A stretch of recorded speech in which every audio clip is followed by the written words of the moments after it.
Bonjour, Église Nouveau Départ. J'espère que vous allez bien. Bienvenue à l'Église. Bienvenue devant le trône de gloire. Bienvenue dans la présence de notre Dieu. Nous allons dire merci au Seigneur pour cette journée magnifique qu'il nous donne et célébrer ses louanges et lui rendre grâce pour tous ses bienfaits. Amen.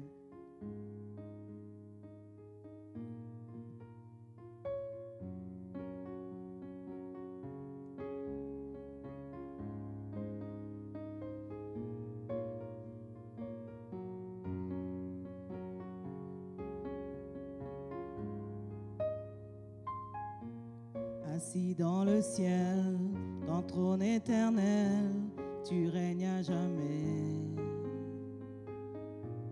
Vêtu de splendeur, entouré d'honneur et de majesté, les anges chantent à toi la gloire.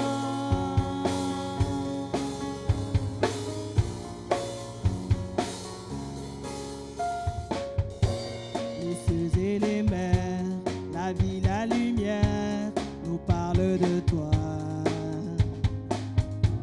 Tu les as créés, les as appelés au son de ta voix. La terre chante majestueux, souverain, Dieu tout-puissant. Tu es saint, la création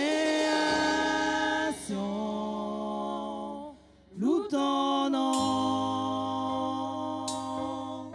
tout l'univers déclare à toi la gloire.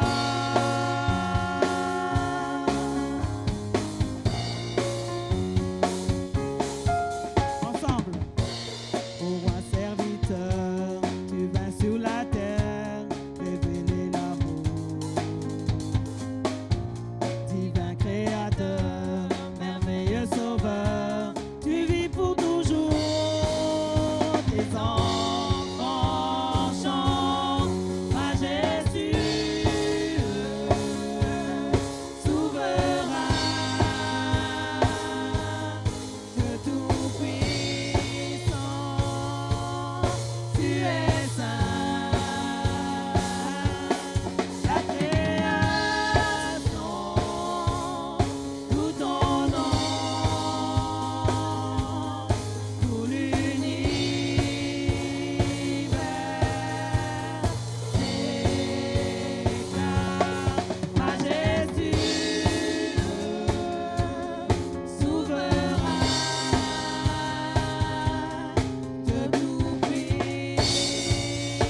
cieux et tu fais de grands prodiges. Nous élevons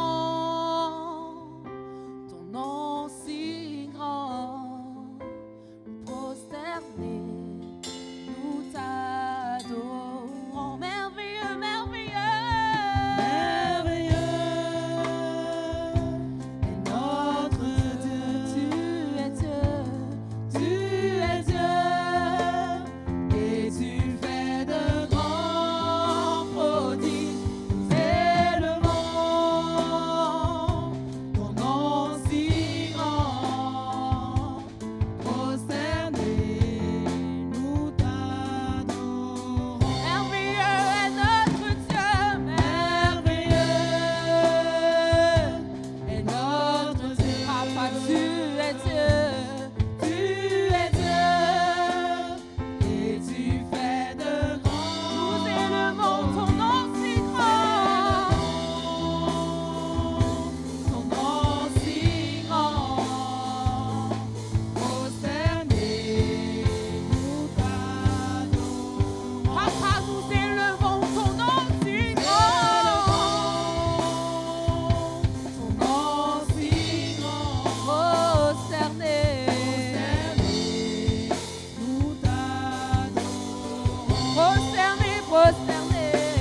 encore ce matin, nouveau départ. J'espère que vous allez bien. Nous prions pour chacun d'entre vous et c'est une bénédiction encore d'être ici ce matin et d'entrer chez vous pour le truchement de la caméra. Donc, bienvenue ce matin. J'espère que vous allez être bénis à travers ce message. Et nous sommes dans le 6e message de la série Passion. Et aujourd'hui, nous allons entrer dans une mini-série dans la série. Et nous allons parler de relations, la relation, la communion fraternelle biblique, les uns envers les autres. Et aujourd'hui, lorsque nous regardons notre monde, lorsque nous regardons cette génération, nous voyons que les relations, que ce soit à travers les médias sociaux ou autres, on peut voir que les relations s'effritent rapidement. On peut voir que les relations sont très superficielles.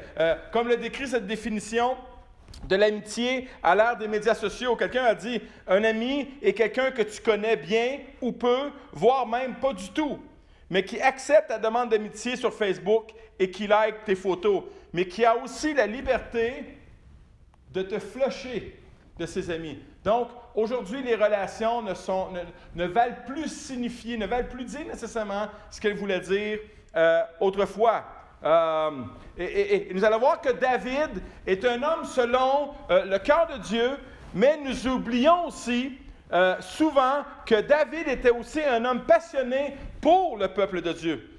Et je ne peux pas être passionné pour Dieu sans être passionné pour le peuple de Dieu, pour l'Église. Un passionné de Dieu ne peut pas être à l'écart du peuple de Dieu. Non, un passionné de Dieu ne s'isole pas du peuple de Dieu. Et cela est anti-scripturaire de penser que je peux avoir une relation profonde, sérieuse, mature avec Dieu, alors que je me mets à l'écart de l'Église. Et d'ailleurs, la Bible décrit précisément ce genre de chrétien dans Proverbe 18, verset 1, où il est dit « Celui qui se tient à l'écart cherche ce qui lui plaît, et il s'irrite contre tout ce qui est sage. » Une autre version dit « L'égoïste se tient à l'écart et ne cherche qu'à contenter sa passion. » Et si, par malheur, tu vas reprendre cette personne, tu veux l'inviter et la convaincre de la nécessité de l'Église dans sa vie, elle s'irrite, elle s'emporte et elle trouve toutes sortes de justifications pour ne pas revenir à l'Église.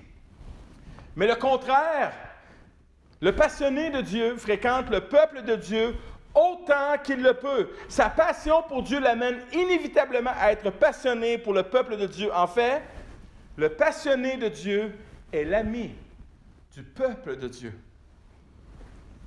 Et j'aimerais te poser cette question à toi ce matin. Est-ce que tu es un ami du peuple de Dieu ou un passant du peuple de Dieu? Est-ce que tu es un ami du peuple de Dieu ou simplement une connaissance du peuple de Dieu?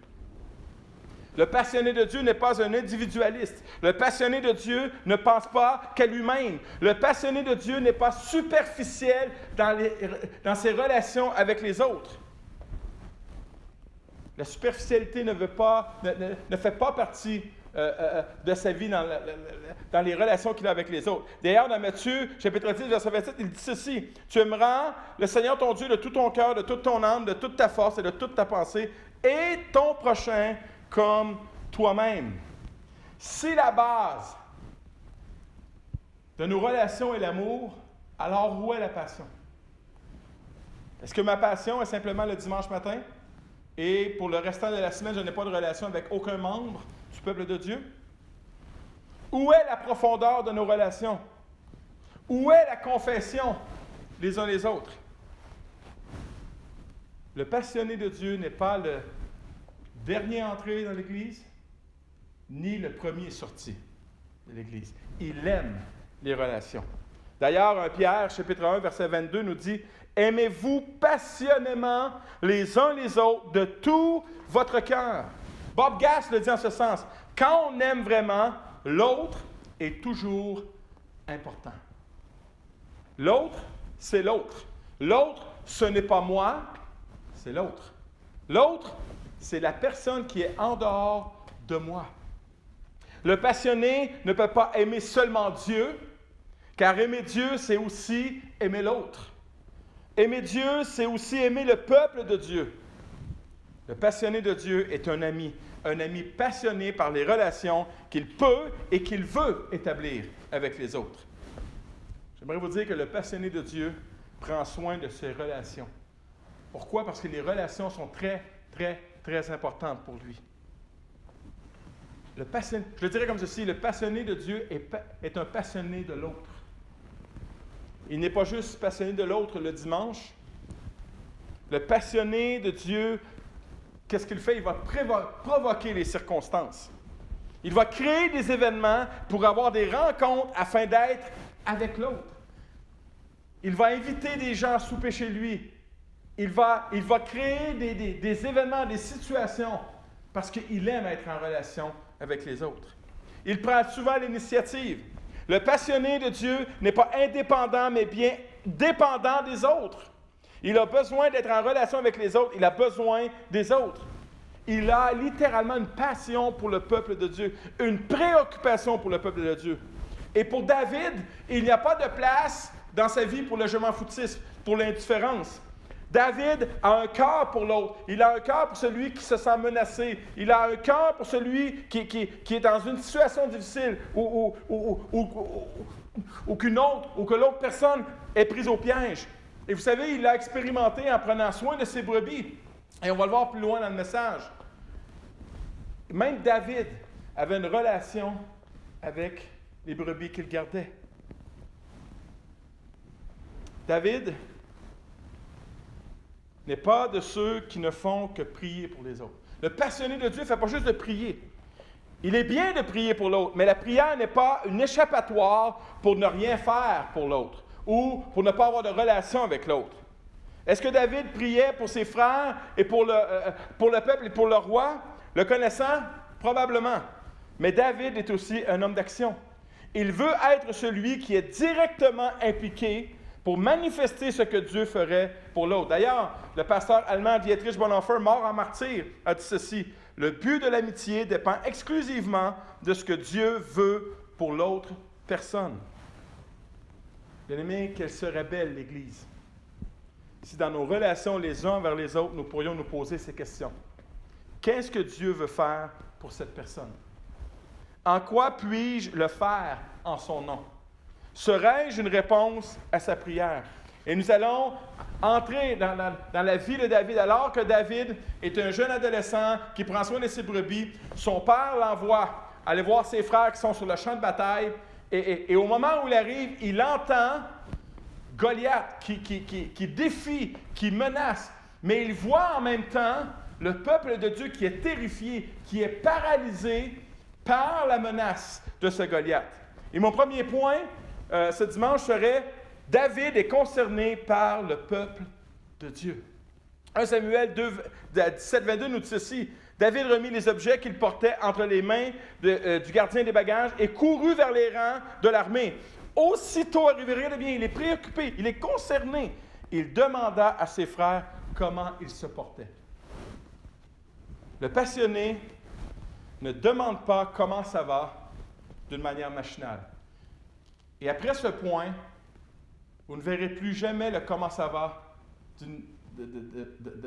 d'une façon machinale ou simplement lancé comme ça. Le comment ça va signifie qu'il est vraiment intéressé à savoir comment vont ses frères. Il est intéressé à le savoir. Et le comment ça va sont des paroles extrêmement puissantes. Cela démontre à l'autre que je m'intéresse à lui, que je me préoccupe de ce qui peut se passer dans sa vie. Cela lui manifeste que je me rends disponible pour parler s'il a besoin de le faire. Ce comment ça va signifie littéralement que je vais être disponible pour écouter. En fait, le comment ça va veut dire ce qui compte pour toi compte aussi pour moi. Ce qui te préoccupe me préoccupe. Ce que tu vis m'intéresse. Le comment ça va peut signifier je veux savoir. Pour savoir si je peux faire quelque chose et comment je peux faire quelque chose. Ce comment ça va, c'est je veux savoir si tu as eu une réussite, un succès, quelque chose qui s'est passé dans ta vie afin que je puisse me réjouir avec toi de tes succès. Mais le comment ça va peut me diriger aussi parce que je veux savoir tout dans ta vie pour que je puisse être une personne ressource pour toi si tu passes des moments difficiles. Je veux savoir, afin que tu puisses savoir que tu peux compter sur moi. Afin que tu puisses savoir qu'il y a un ami dans ta vie. Le passionné du peuple veut savoir afin de faire quelque chose. La prochaine fois que vous demanderez comment ça va à quelqu'un, attendez-vous à vous impliquer dans sa vie, à être à l'écoute et à intervenir. Mon deuxième point. David veut faire quelque chose pour le peuple de Dieu. Comment ça va? Le passionné de Dieu est une source d'encouragement pour les autres. Au moment où il entend Goliath, David prend les informations nécessaires. Au moment où David a toutes les informations, il veut passer à l'action. Il aurait pu repartir comme plusieurs chrétiens. Je vais prier pour ta situation à dimanche prochain. David n'est pas ce genre d'homme. David est du genre de passer de la parole aux actes, de la prière à l'action et de l'action à l'exaucement de la prière. Est-ce que le peuple priait Dieu pour que Dieu puisse envoyer un homme combattre ces géants? Le texte ne le dit pas, mais il est fort probable qu'il le faisait. David sentait-il dans son cœur que Dieu voulait faire quelque chose pour le peuple à travers lui? Rappelez-vous, le but de l'amitié, selon Dietrich Bonhoeffer, dépend exclusivement de ce que Dieu veut pour l'autre personne. Et je crois que Dieu voulait que David soit là. Il a trouvé un prétexte pour l'attirer à cet endroit par la demande du père de David d'aller voir ses frères. Nous ne sommes jamais dans un endroit par hasard. Jamais. Il y a toujours une raison pour être à l'endroit où nous sommes. Et si nous croyons que Dieu est souverain, alors nous savons que Dieu nous y a placés. Pensez-vous que Jésus soit allé s'asseoir au puits de Samarie par hasard? Bien sûr que non, il voulait établir une relation avec la Samaritaine qui y viendrait. Il le savait. David est au milieu présentement. Il est au milieu d'un peuple qui est apeuré, paralysé face à la menace de Goliath. 1 Samuel 17, verset 32 nous dit « David dit à Saül que personne ne se décourage à cause de ce Philistin. » Et boum! C'est le genre de parole que le peuple, apeuré et paralysé, avait besoin d'entendre. Je suis convaincu que c'est Dieu qui parlait à travers David. Une parole qui redonne courage, une parole qui rassure, une parole qui redonne espoir. Du moins, c'était le but espéré par David. David ne veut pas que le peuple qui appartient à Dieu demeure dans cette situation, ni Dieu d'ailleurs. Tommy Barnett dit ceci par rapport à l'encouragement. Encourager les gens, c'est leur donner un remède. C'est effectuer leur sauvetage et leur lancer une bouée. Quand les gens sont découragés, ils font de mauvais choix et risquent de ruiner leur vie. Littéralement, l'encouragement préserve les gens d'une mort prématurée. David est un encourageur naturel. Alors, il va en rajouter dans la suite du verset 32. « Ton serviteur ira se battre avec lui. » Qu'est-ce que David dit? Je veux littéralement m'impliquer dans cette situation. Je veux littéralement m'impliquer au sein de ta situation, au sein du peuple de Dieu. Je veux faire quelque chose. Je veux faire une différence. Je veux être avec vous dans cette situation. Je veux faire partie de la solution. Tous les passionnés de Dieu désirent faire quelque chose dans la vie d'une personne qui vit des moments difficiles dans sa vie. Il est impossible simplement de prendre la confession de l'autre, de prendre ses malheurs, de prendre la confession de ses difficultés, de dire « je vais prier pour toi ». Non, non. Le passionné de Dieu, tout de suite, veut s'impliquer, veut faire quelque chose dans sa situation. Bien-aimé, il ne sert à rien de s'informer sur la situation de la personne et après n'être qu'un gérant d'estrade. Simplement regarder sa vie. La vie de David illustre bien le proverbe 17-17. Un véritable ami aime en tout temps, et quand survient l'adversité pour l'autre, il se révèle un frère. Un frère ne fuit pas l'adversité de l'autre. Au contraire, il veut s'y impliquer. Mais malheureusement, la philosophie du chacun pour soi, la philosophie de ce monde, a malheureusement envahi l'Église. Parlons quelques instants du « Je vais prier pour toi et ta situation ». Jésus, la Bible nous dit que Jésus intercède pour nous au ciel. Est-ce que Jésus s'arrête simplement à intercéder? Non. La réponse à nos prières signifie que Jésus est littéralement impliqué dans nos vies, qu'il fait quelque chose dans nos vies. Alors, si je dis à la personne que je vais prier, je me dois de m'impliquer dans sa vie. Es-tu la personne qui se cache derrière une intercession indifférente? Si nous voulons être honnêtes ce matin, bien-aimés, et je l'ai fait aussi, combien de fois nous avons dit à quelqu'un, « Je vais prier pour toi », et que nous l'avons oublié, que nous n'avons jamais prié pour elle et sa situation. Et je m'en repens. Comment? En ne demandant jamais comment ça va. N'ajoutant pas d'action à notre intercession. Et maintenant, j'ai pris position. Maintenant, quand je rencontre quelqu'un, quand il me parle de ses défis, quand il me parle de ses difficultés, je prie immédiatement. Je ne dis pas que je vais prier, oui, je vais prier pour toi, mais je vais prier maintenant. Et je m'informe tout de suite après mes prières si je peux faire quelque chose. Et je l'assure que je vais être là pour elle. Et je lui demande de me tenir au courant de sa situation. C'est en ce sens que j'espère devenir un encourageur pour l'autre.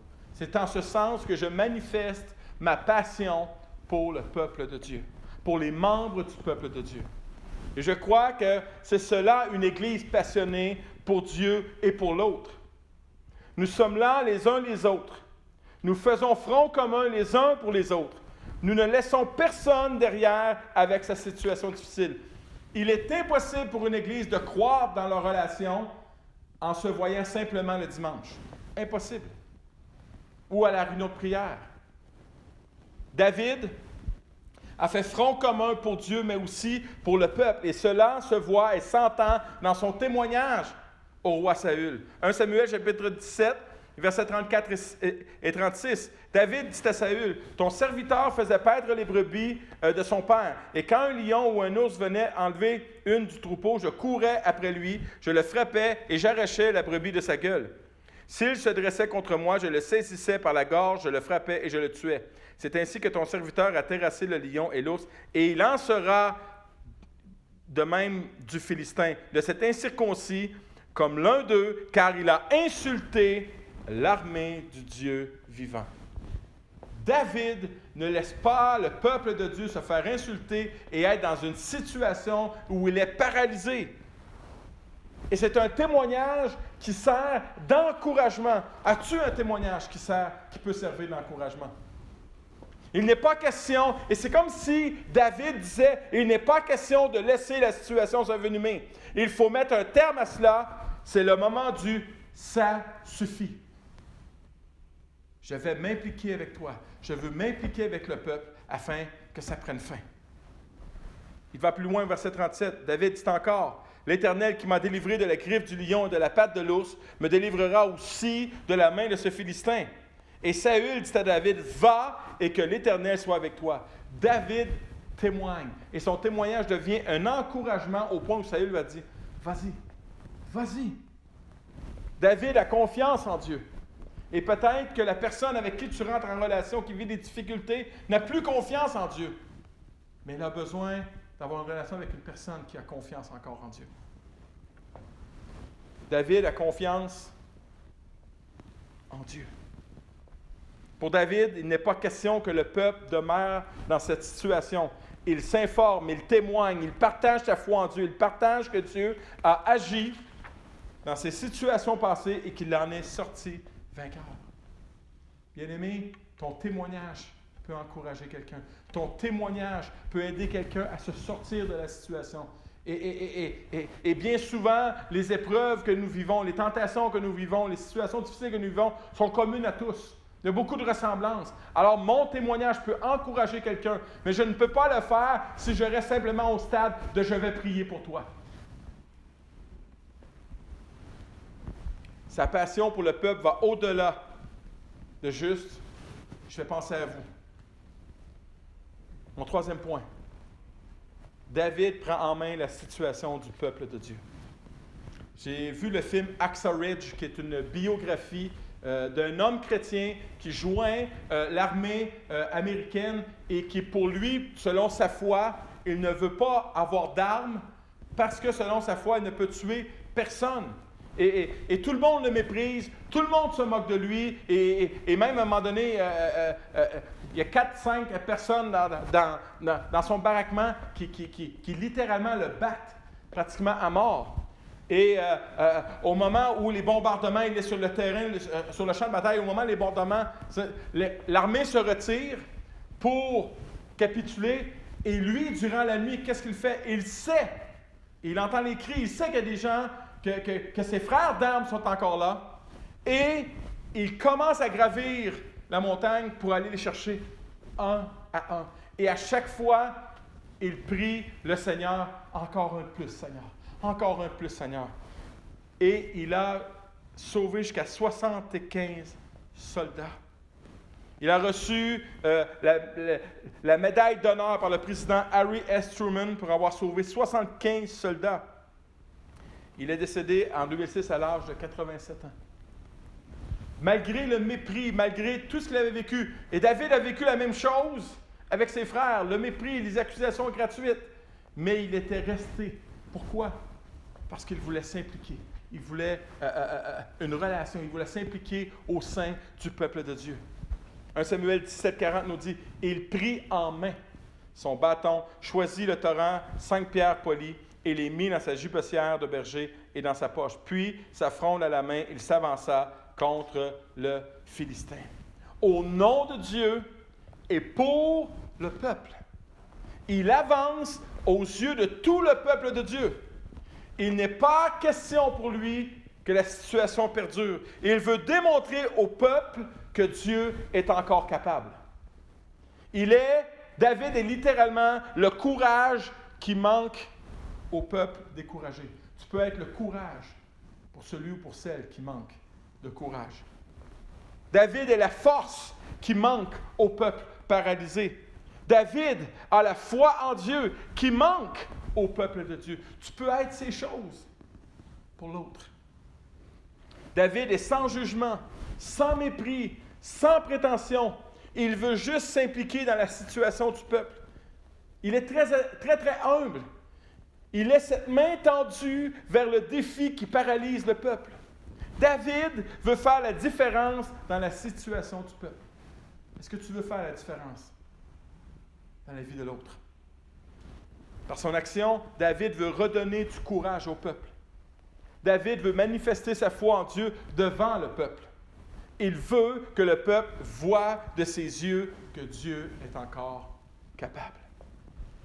David veut rendre justice au peuple. David veut rendre le peuple libre. Il veut le ramener dans son identité de peuple de Dieu.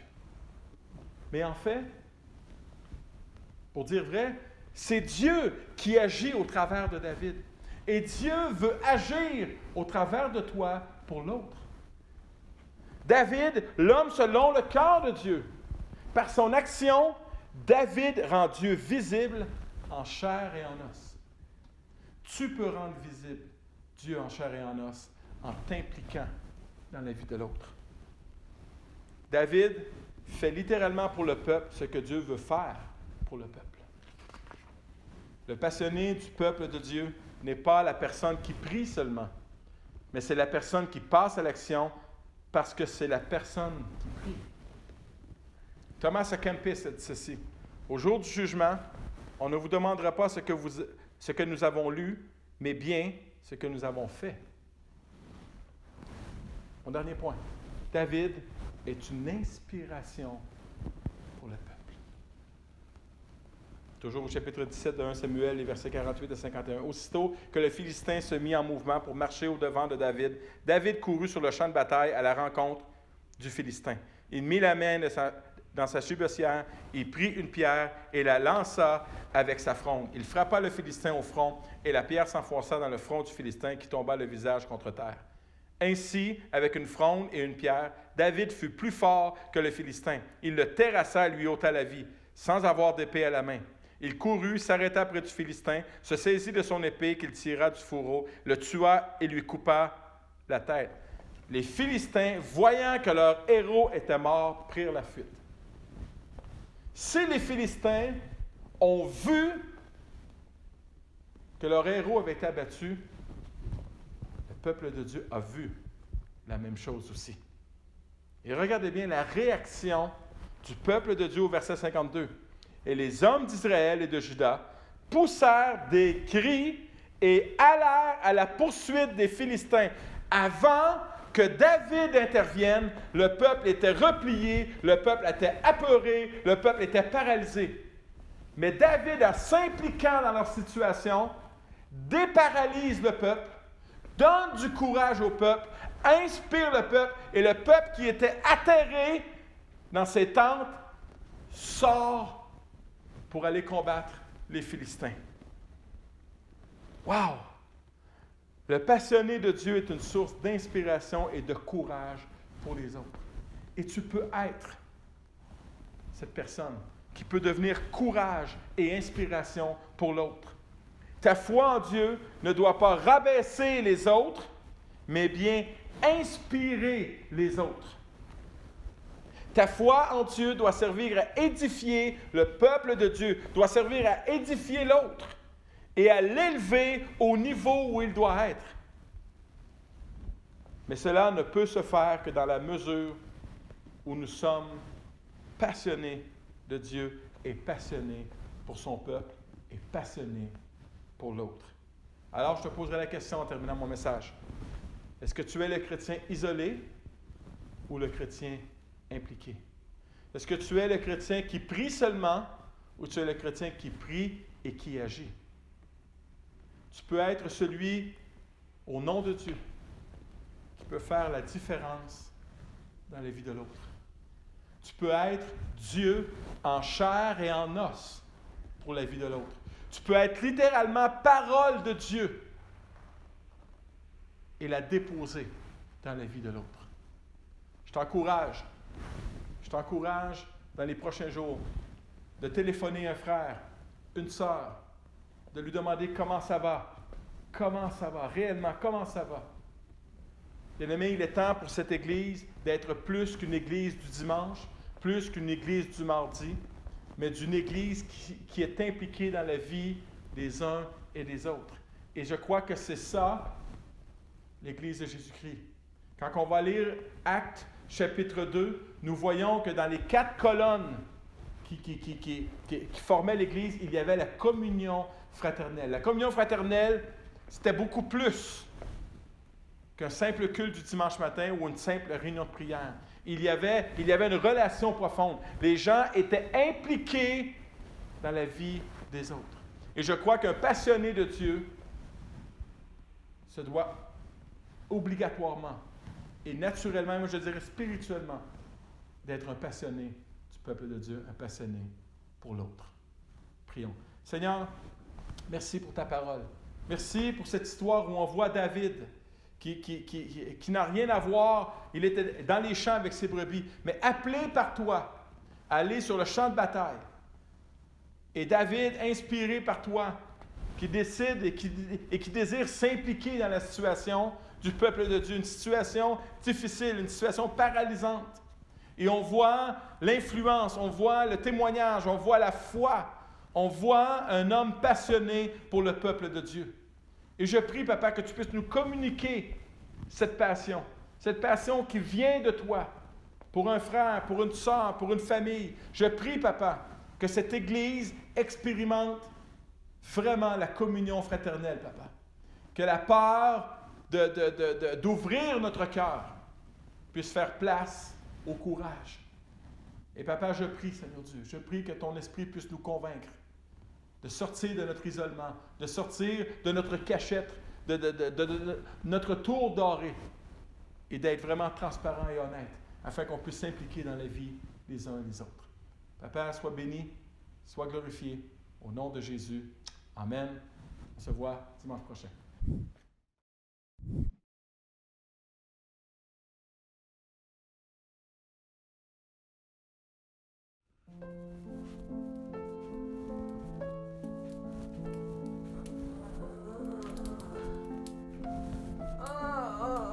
Mes enfants, mes enfants. Bonjour. Oh. Oui, je suis rendu un peu vieux. Mais j'ai de la force ce soir pour vous raconter une histoire. Oui, une histoire très intéressante qui se trouve dans la Bible. Ok. Viens t'asseoir. Viens. Viens. Oui, l'histoire est bonne. Une histoire bonne? Allez, oui, approche. Viens, mon fils. Très bien.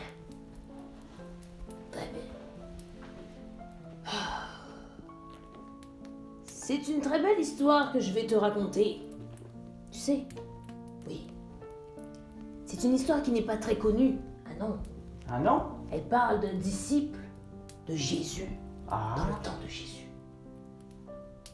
Ce disciple, il s'appelle Pierre. Pierre. Mais avant qu'il ne s'appelle Pierre, c'est Jésus qui a changé son nom.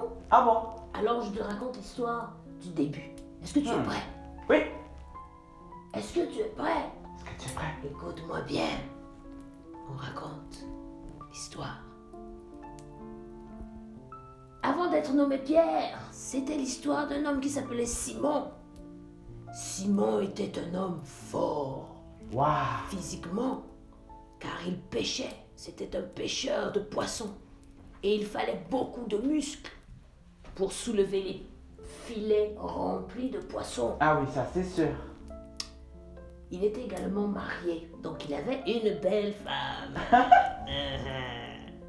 Il avait aussi un frère qui s'appelait André, qui le suivait partout, et qui lui aussi est devenu un disciple.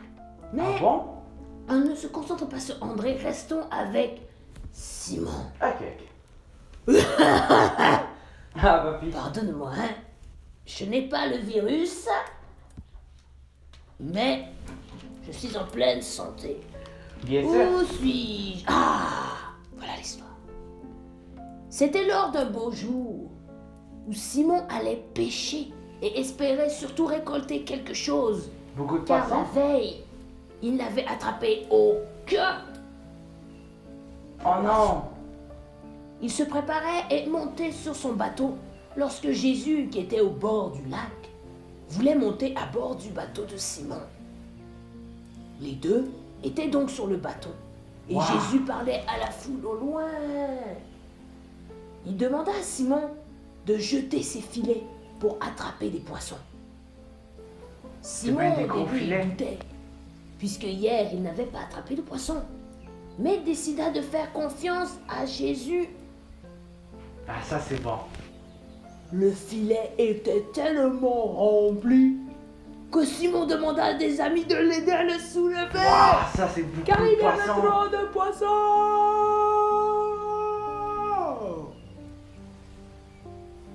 Le filet était trop rempli. Après ce miracle, Simon comprit tout de suite que Jésus était le maître et décida donc de le suivre. Ah oui, ça c'est une bonne idée. Mais quel homme ce Simon! Jésus décida donc de le nommer Pierre, qui signifie mon rocher, mon roc, Tout un homme. roc. Et déclara que ce sera grâce à toi, Pierre, que je bâtirai mon église. Donc Jésus a dit à Pierre que c'est grâce à toi que j'aurai beaucoup d'églises quand je serai parti, parce que Jésus va mourir un jour. Ça c'est un Et grand grâce travail. à Pierre, il y aura plein d'églises partout. Et De tout mon le monde côté, croira en ça Jésus. serait dur faire ça. C'est une grande responsabilité que Pierre a eue. On continue. Oui. Une grande tornade est arrivée sur Pierre pendant qu'il voyageait en bateau.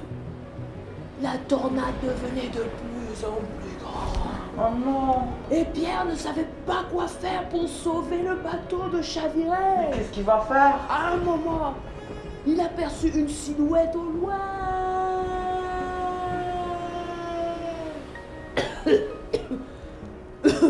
Au loin, Pierre, pour s'assurer que c'était bien Jésus, il lui demanda, « Jésus, si tu es vraiment Jésus, ordonne-moi de marcher sur l'eau. » Jésus, ordonne-moi de marcher sur l'eau. Quand Pierre fit les premiers pas, en s'apercevant de la force et du vent de la tornade, il commença à douter. Ah, ça doit Il faire manquait peur. de foi.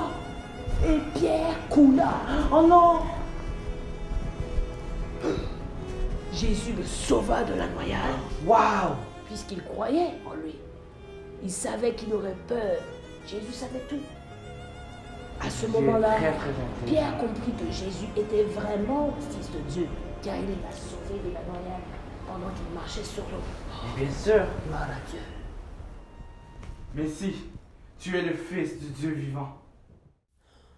Ah, franchement, ce Jésus, waouh, incroyable. Incroyable. L'histoire se finit donc ainsi. Mais en fait, ce qu'il faut retenir, Oui? c'est qu'en fait, Pierre était un disciple qui aimait énormément Jésus, mais qui parfois avait des doutes. Il n'était pas sûr de ce qu'il faisait et se laissait emporter par les émotions. Mais Jésus n'a jamais cessé de croire en Pierre parce qu'il a vu son potentiel. Il a vu que Pierre avait du talent et qu'il allait réussir la mission. C'est donc la même chose pour moi. Jésus veut que je le suive, même avec mes défauts. Même avec tes défauts, parce que je sais que toi tu es un enfant impatient. Et Jésus, même à ça, il veut même que j'apporte d'autres mondes pour le suivre. Oui. Wow! Donc, Jésus, il m'a choisi moi? Juste moi? Vraiment moi? Et d'ailleurs, il y a même une parole qui le dit exactement. Ah oui? Il faut que tu cherches dans ta Bible. Jean 15, verset 16. Et voici ce que Jésus te dit à toi. Écoute bien. Ok. Ce n'est pas toi qui m'avais choisi. Non, c'est moi qui t'ai choisi. Ça, c'est Jésus qui parle. Il t'a choisi. Je t'ai donné une mission d'aller porter des fruits. Du fruit qui soit durable. Alors le Père t'accordera tout ce que tu lui demanderas en mon nom. Wow. Amen. Papy! T'es endormi encore.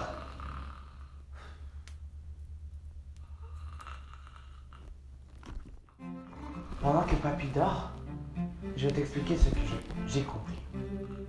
En fait, Pierre, il aimait beaucoup Jésus.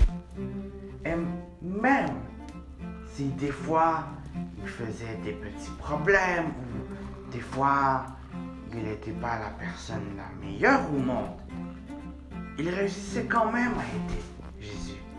Et même avec toutes les erreurs qu'il peut faire, Jésus l'a quand même choisi. Lui et moi et toi. Donc, avec ça en tête, reste pour le temps de louange, pour qu'on puisse écouter une belle chanson de Jésus. Oui?